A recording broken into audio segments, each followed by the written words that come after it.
जब आप अंग्रेजी बोलना चाहते हैं तो शब्दों की कितनी प्राथमिकता होनी चाहिए या कितनी प्राथमिकता होती है, कितना इम्पोर्टेंस होता है, ये मुझे आपको बार बार बताने की जरूरत नहीं है, क्योंकि आप इतने समझदार हैं ऑलरेडी कि आपको पता है कि शब्दों की क्या अहमियत होती है। अब शब्द जो है वो कई प्रकार के होते हैं, कुछ जो बहुत इंपॉर्टेंट होते हैं, कुछ जो थोड़े कम इंपॉर्टेंट होते हैं, और कुछ जो आपकी लैंग्वेज को एक लेवल ऊपर उठाते हैं, आपकी भाषा जो आप बोल रहे हो उसको एक स्तर ऊपर लेकर के जाते हैं। तो आज की क्लास में वो वाले शब्द कवर करेंगे जो आपकी लैंग्वेज को एनहांस करता है, यानी कि एक स्तर ऊपर लेकर के जाता है। तो चलिए आज की क्लास को शुरू करते हैं। सबसे पहला शब्द है एंजाइटी। हाँ, मैंने पूरे क्लास में थ्रू आउट द क्लास मैंने जितने भी वर्ड्स आपको कराए हैं, इन सब का मैंने एकदम रियलिस्टिक एग्जांपल्स एक तो सेंटेंस में दे रखा है। दूसरा सबसे इंपॉर्टेंट चीज दैट इज उच्चारण, बिकॉज अनोखे से शब्द है ना, तो उच्चारण इनका अनोखा हो सकता है इन सम केसेस। तो आपको सही उच्चारण जो है आना जरूरी हो जाता है when you talk about these kind of words. Okay, तो मैंने कोशिश की है कि मैं हर एक शब्द का उच्चारण आपको लिख करके दे दूं, आप इसको पढ़ सकते हैं। साथ ही मैं जो बोल रही हूं ऑलवेज मेक श्योर कि आप उसको ध्यान से सुने, सो दैट जो मैं आपको जिस तरीके से मैं उस वर्ड का यूज कर रही हूं आप उसको यूज कर सके अपनी रियल लाइफ में। ओके, सबसे पहला शब्द है एंजाइटी। इसको क्या देखिए, अब नॉर्मली क्या होता है ना, इसको अगर आप ऐसे कहीं पर लिखा हुआ देखेंगे तो आप पढ़ेंगे एनेक्साइटी। ठीक है, वेरी कॉमन प्रॉब्लम। मैंने कितनों को देखा है इसको एनेक्साइटी पढ़ते हुए, और वो अपनी जगह पर गलत भी नहीं है, क्योंकि उनको कभी किसी ने बताया नहीं कि यहाँ पे हो क्या रहा है।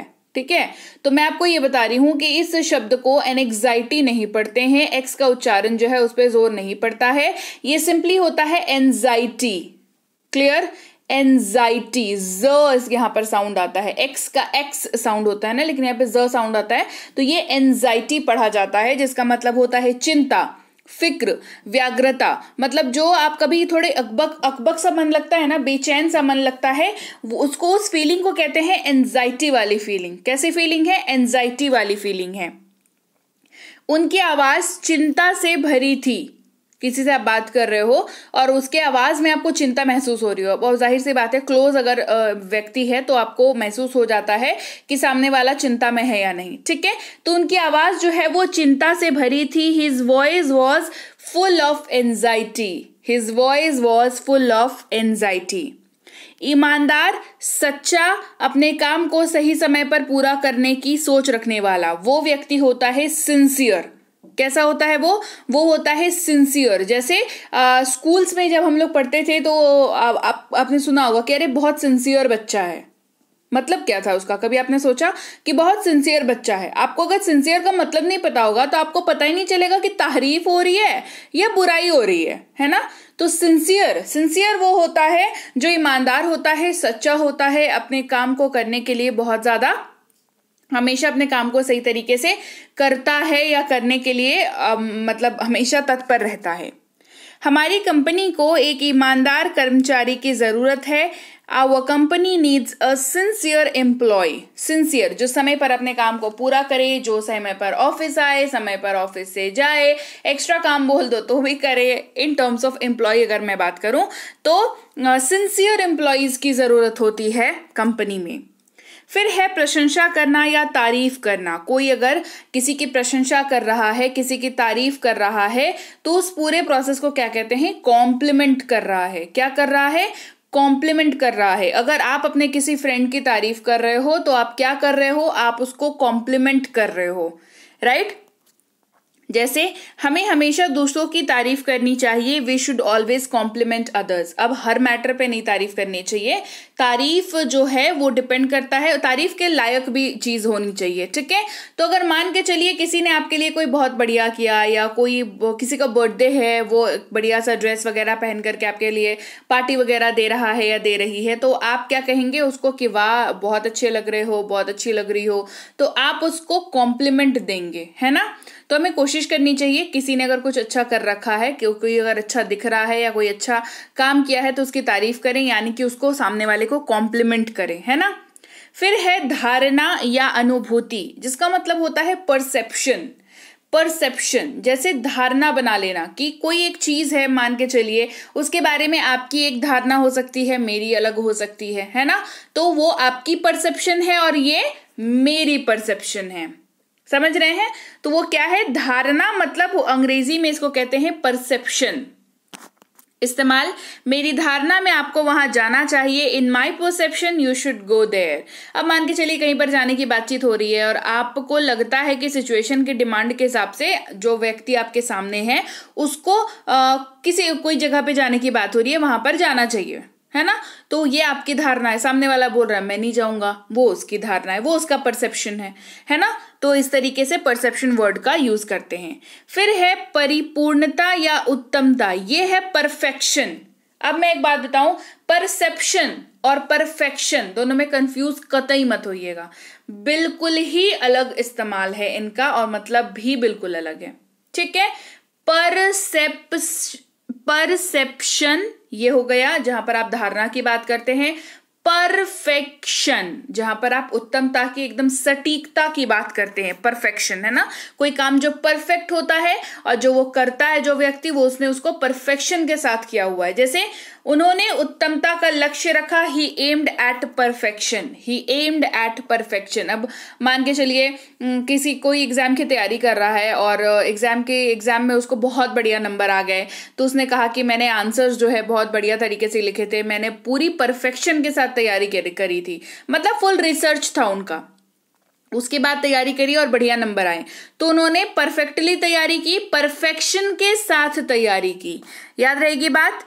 अगला है कल्याण, जिसको वेलफेयर कहते हैं, अंग्रेजी में वेलफेयर, है ना। आपने सुना होगा वेलफेयर फंड के बारे में, वेलफेयर चाइल्ड केयर के बारे में, है ना। ये वेलफेयर में हम लोग डोनेट कर रहे हैं, इसका मतलब होता है कल्याण। वेलफेयर का सीधा सीधा मतलब होता है कल्याण। जैसे वे उसके कल्याण की परवाह करते हैं, they care for his welfare, they care for his welfare, किसी के कल्याण की परवाह करना।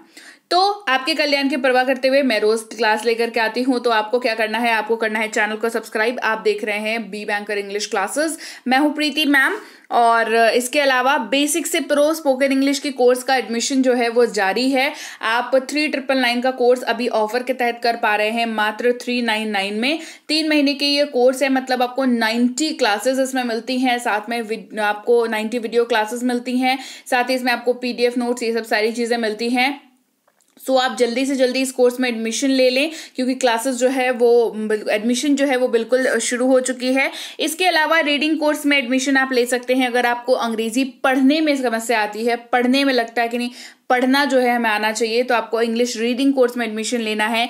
ग्रामर में थोड़ा बहुत भी अगर आपको लगता है कि ग्रामर की वजह से कहीं आपकी पेच अटकी पड़ी है, आप नहीं कर पा रहे हो चीज़ों को सही, चाहे आप स्कूल में हो, चाहे आप अंग्रेजी सीख रहे हो, चाहे आप इंग्लिश रीडिंग सीख रहे हो, चाहे कॉलेज में हो, चाहे आप कुछ भी तैयारी कर रहे हो, आपको ग्रामर के कुछ बेसिक चीज़ें होती हैं, उनकी क्लैरिटी होना बहुत ज़रूरी है। ये क्लैरिटी नहीं होगी तो फिर बाकी सारी राहें जो हैं वो बंद नज़र आती हैं। इसी वजह से ग्रामर का कोर्स अगर करना चाहते हैं तो ग्रामर के कोर्स में एडमिशन ले सकते हैं। प्रीमियम का बैच ऑलरेडी हमारा चल रहा है, तो इसमें भी आप एडमिशन ले सकते हैं। इनकेस अगर आप 2 महीने का ही समय है आपके पास, तो आप प्रीमियम वाले में एडमिशन ले ले। और बेसिक से प्रो तो मैंने बता ही दिया, 3 महीने की कोर्स है, यानी कि 3 मंथ कोर्स है, 90 क्लासेस आपको इसमें मिल जाती हैं। आपकी सहूलियत के हिसाब से सारी कोर्सेज अवेलेबल है, 90% डिस्काउंट के साथ अवेलेबल है, तो इस मौके को मिस मत करिए। ये प्राइसेस होली के बाद शायद बढ़ जाएंगी, तो आप डेफिनेटली जल्दी से जल्दी रजिस्टर करिए अपने आप को और एडमिशन ले लीजिए जिस भी कोर्स में आप लेना चाहते हैं।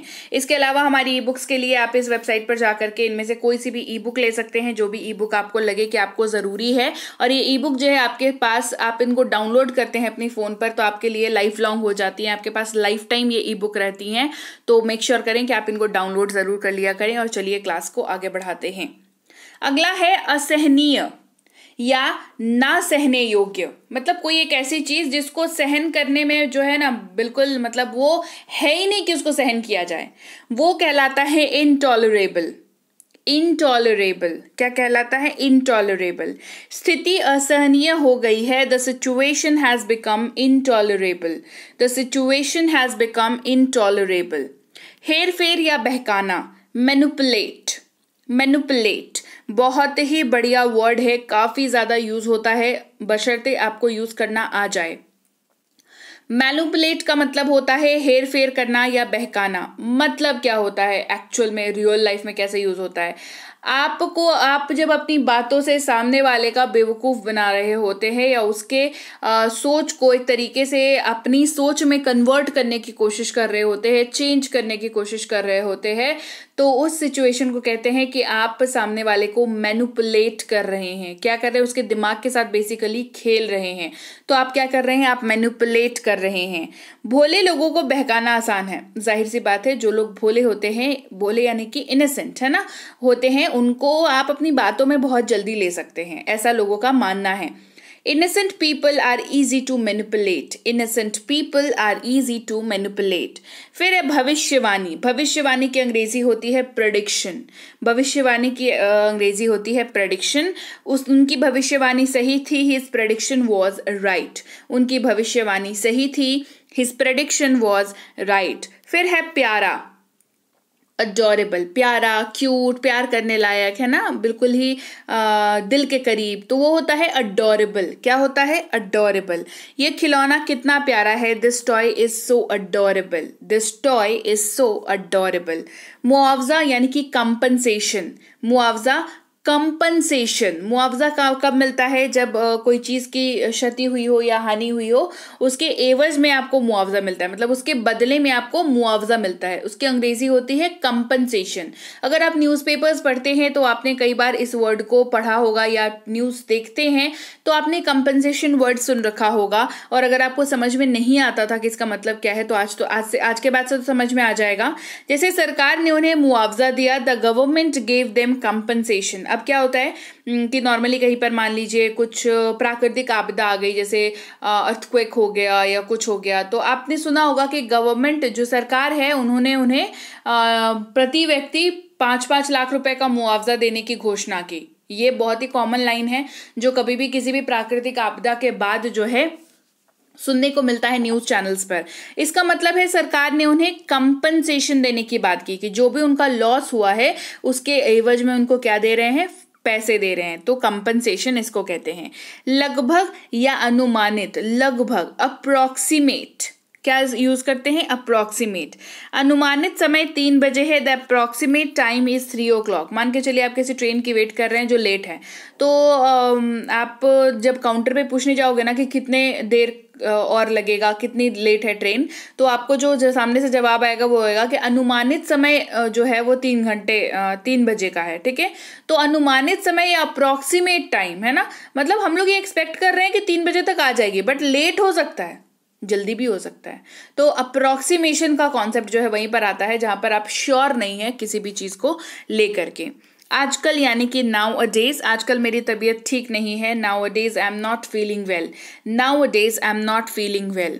नवीनीकरण यानी कि रेनोवेट, नवीनीकरण यानी कि रेनोवेट। आपको अपने घर का नवीनीकरण करना चाहिए, you should renovate your house, you should renovate your house. देशभक्तिपूर्ण, जो देशभक्ति से भरा हो, चाहे वो भावना हो, चाहे वो गाना हो, चाहे वो कुछ भी ऐसी चीज जिसमें देशभक्ति झलकती हो, उसको कहते हैं पैट्रियोटिक। क्या कहते हैं?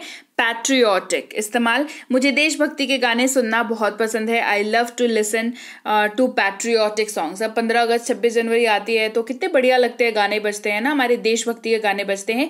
तो कौन से गाने बजते हैं? पैट्रियोटिक सॉन्ग्स बजते हैं जो देशभक्ति को रिप्रेजेंट करते हैं, है ना। फिर है गड़बड़ करना, बर्बाद करना, मतलब बिल्कुल ही ये कर देना, गड़बड़ कर देना, यानी कि स्क्रू अप। क्या कर देना? स्क्रू अप कर देना।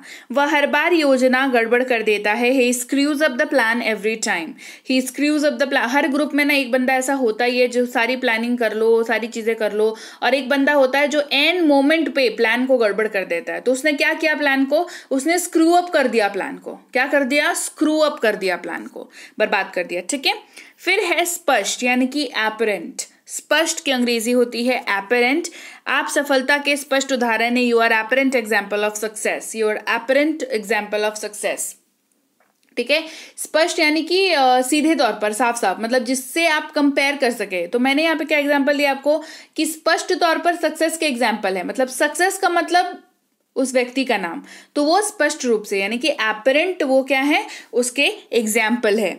प्रवृत्ति यानी कि टेंडेंसी, प्रवृत्ति किसी व्यक्ति की जो प्रवृत्ति होती है, प्रवृत्ति आप समझ रहे हैं, किसी व्यक्ति का बेसिकली जिस तरीके का उसका व्यवहार होता है या जिस तरीके के उसका नेचर होता है, अगर आसान भाषा में कहूँ तो उसको अंग्रेजी में टेंडेंसी कहते हैं। अब किसी को अगर मान के चलिए कोई व्यक्ति है जिसको दोस्ती निभाने की आदत है या उसकी जो मंशा रहती है वो हमेशा यह रहती है कि मैं अपने दोस्त के साथ दोस्ती निभाऊं, तो उसकी प्रवृत्ति जो है वो दोस्ती निभाने की है, यानी कि उसकी टेंडेंसी क्या है, दोस्ती निभाने की टेंडेंसी है। उसकी हर समय हार मानने की प्रवृत्ति होती है, he has a tendency of giving up all the time. अब ऐसे व्यक्ति भी होते हैं जो एक काम किया वो नहीं हुआ तो अरे मुझसे तो कुछ भी नहीं होगा, मैं तो कुछ भी नहीं कर पाऊंगा या कर पाऊंगी, इस तरीके की सोच रखते हैं। ठीक है, तो इसको कहते हैं कि क्या नेगेटिव टेंडेंसी है उनकी, नेगेटिव प्रवृत्ति है, हार मान लेने की प्रवृत्ति है, यानी कि गिव अप कर देने की। आ रही है बात समझ में? फिर है पारदर्शक यानी कि ट्रांसपेरेंट, ये तो बहुत आसान है, मुझे पारदर्शी लोग पसंद है, I like transparent people. Transparent का मतलब होता है आर पार दिखाई देने वाला, अगर लिटरली हम टर्म्स में जाए तो, लेकिन लोगों के लिए भी इसका इस्तेमाल किया जाता है, व्यक्तियों के उपमा देने के लिए। जो व्यक्ति मन के साफ होते हैं, उनके दिल में जो होता है उनकी जबान पर भी वही होता है, वो होते हैं ट्रांसपेरेंट पीपल। कैसे होते हैं, मतलब एकदम बहुत ही बढ़िया, एकदम सही लोग हैं ना, ट्रांसपेरेंट लोग हैं। अपमानित यानी कि ह्यूमिलिएट, अपने माता पिता को अपमानित ना करें, do not humiliate your parents, do not humiliate your parents. उत्साही यानी कि इंथुजियास्ट, उत्साही जो हर काम को लेकर के ना बहुत ही उत्साही रहता है, तो वह एक उत्साही कर्मचारी है, he is an enthusiast employ. मतलब किसी कंपनी में होता है ना, कोई एक ऐसा व्यक्ति होता है, एक दो व्यक्ति ऐसे होते हैं जो हर काम को लेकर के ना उतने ही उत्साहित होते हैं जितने वो एक छोटे से छोटे काम को लेकर के होंगे, तो बड़े से बड़े काम को लेकर के भी उत्साहित होंगे, है ना। कुछ लोग होंगे जिनको किसी चीज से कोई फर्क नहीं पड़ता, तो जिनको जो उत्साही होते हैं उनको इंथुजियास्ट कहते हैं। ठीक है, जिम्मेदारी यानी कि रिस्पॉन्सिबिलिटी, वह जिम्मेदारी से बचने की कोशिश कर रही है, she is trying to avoid responsibility, she is trying to avoid responsibility. Responsibility मतलब जिम्मेदारी, किसी चीज का भार लेना, राइट। अच्छा, गंतव्य यानी कि डेस्टिनेशन, गंतव्य मंजिल यानी कि डेस्टिनेशन। शिमला हमारी पसंदीदा अवकाश गंतव्य है, Shimla is our favourite holiday destination. Shimla जो है मनपसंद क्या है, हमारा गंतव्य स्थान है हॉलीडेज में, छुट्टियों में हम लोग शिमला जाना पसंद करते हैं। आम भाषा में इस लाइन को कहूं तो छुट्टियों में हमारा पसंदीदा जो स्थान है जहां पर हम लोग जाना पसंद करते हैं वो है शिमला।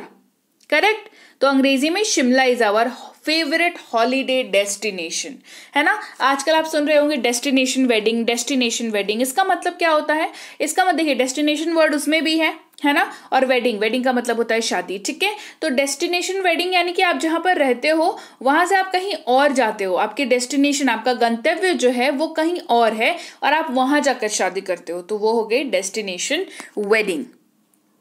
अप्रत्याशित यानी कि अनएक्सपेक्टेड, आपने एक अप्रत्याशित काम किया है, you did an unexpected work. किसी ने, अनएक्सपेक्टेड का मतलब होता है जिसकी आप उम्मीद नहीं कर रहे थे, वैसा काम अगर किसी ने कर दिया तो वो अनएक्सपेक्टेड है, चाहे वो अच्छा काम हो या बुरा काम हो। अगर आपको कहीं जाना था, आपने कैब की बुकिंग करी है, आपने टैक्सी बुलाई है और एन मोमेंट पे टैक्सी वाले ने गच्चा दे दिया, कैंसिल कर दिया, ठीक है, तो वो अनएक्सपेक्टेड सिचुएशन है, क्योंकि आपने ये सोचा नहीं था कि वो कैंसिल करेगा कभी भी, है ना।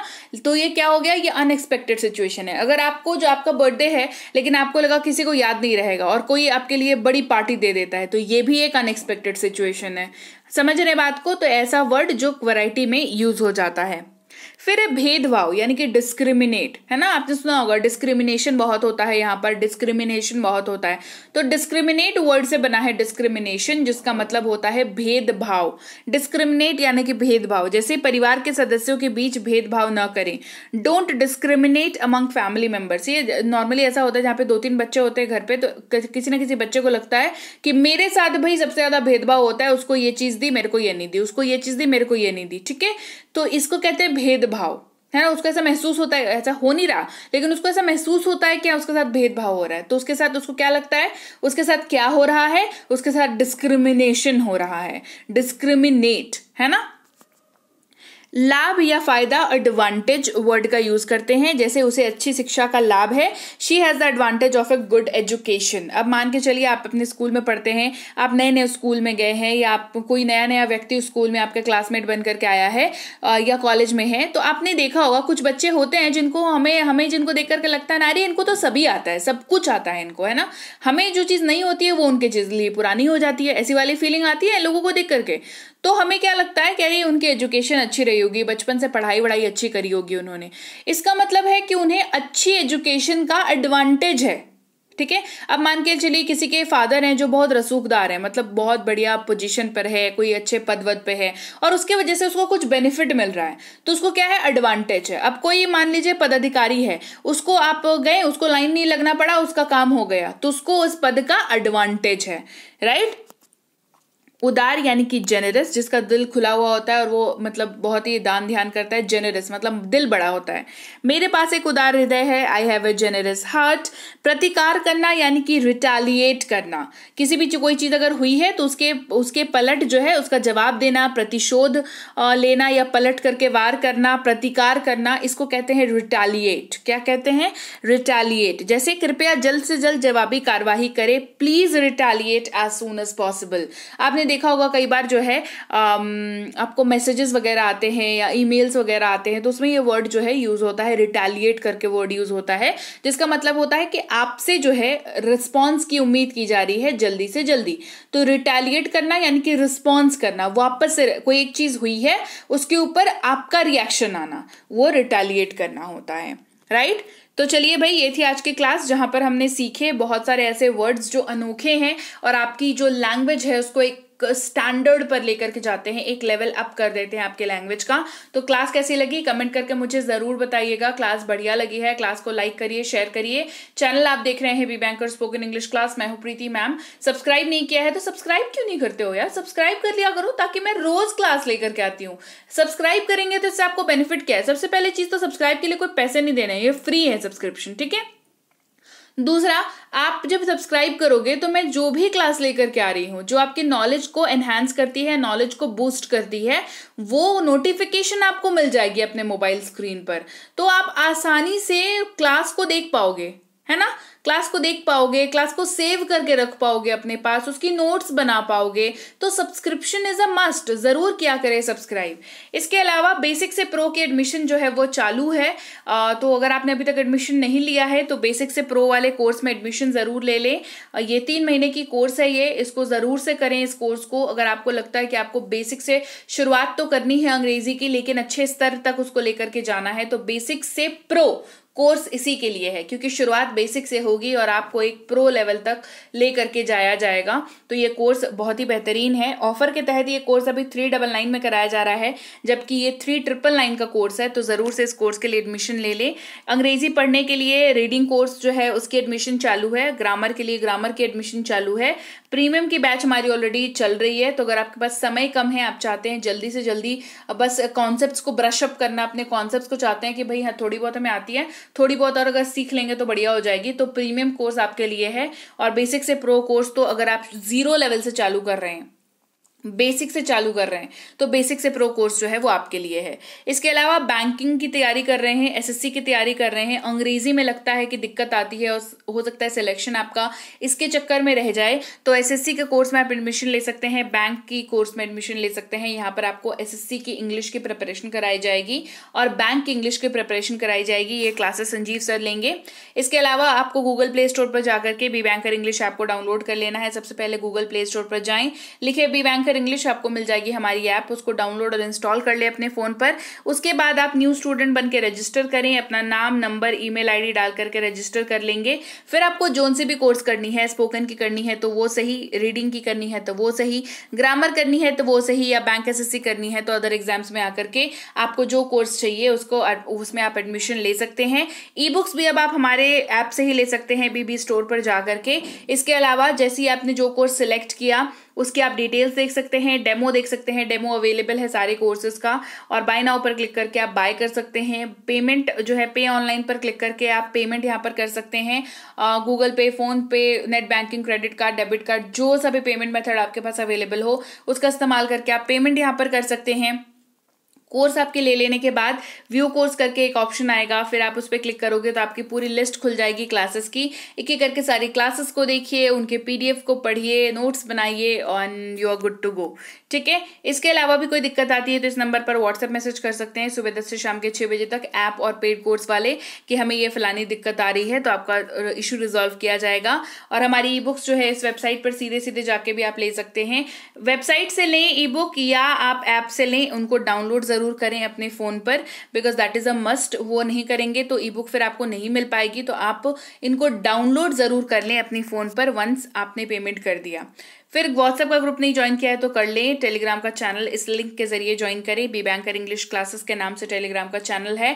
इसके अलावा कोई भी अगर ये क्लेम करता है कि वो प्रीति मैम की तरफ से है या बी बैंकर टीम के तरफ से है, तो वो फर्जी है, उनके साथ ना जाएं और सही चैनल के साथ ही आप जुड़ें। तो चलिए भाई, मैं आपसे मिलूंगी आपकी अगली क्लास में। Till then, thank you so much for watching. Stay tune to B banker spoken English class.